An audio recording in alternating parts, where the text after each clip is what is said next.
As you know, I'm in Kaohe Homesteads, and so I've been tracking this really carefully. I want to thank both of you, and especially Darrell, because he's really gone over the top on this and letting our community know, making lists, of who's there so that he can contact people. It's not easy to contact a lot of us. A lot of us don't have cell phones because there are a lot of dead spots up in Kaohe Homesteads.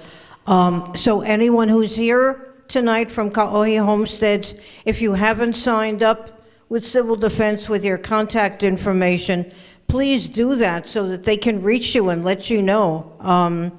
A bullhorn, from a car going down the roads isn't always effective. You can't always hear it.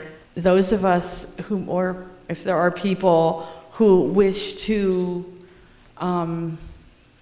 part-time evacuate or not be there at certain times, could you beef up some security for Kaohe?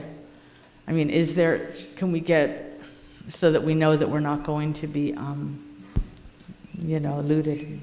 Yes, and what part of this, again, heightened level of threat or that alert level is going to do is we'll be moving in a direction to designate the subdivision as a restricted area.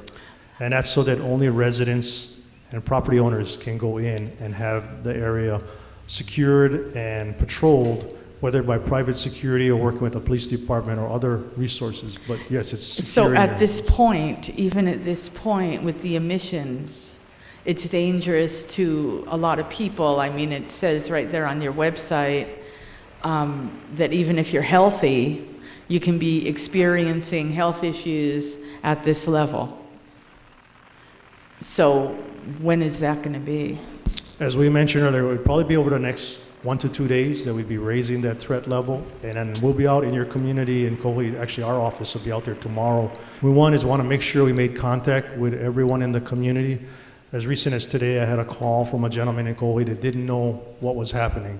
So he just wasn't aware. So we're going to go door to door. We're going to also identify for the Red Cross anyone that's going to need any short-term sheltering, so we can already have that number and plan for, as well as anyone that still needs assistance with livestock. I wanted to mention that there are some possibilities for storage. Right at the community center, there's one trailer that's empty, Matson container, it's empty, and there's also down right behind Sacred Heart, there's all of those houses that had been brought for that project at one point for, they were up in Kohala, and they were brought down there for homeless or transitional housing or something like that. And I believe Hope Services, Les Estrella would know how to access them, but they're sitting there absolutely empty. There's no reason why they couldn't be made available to people to, if they have a household of a lot of stuff that they have to move and store someplace.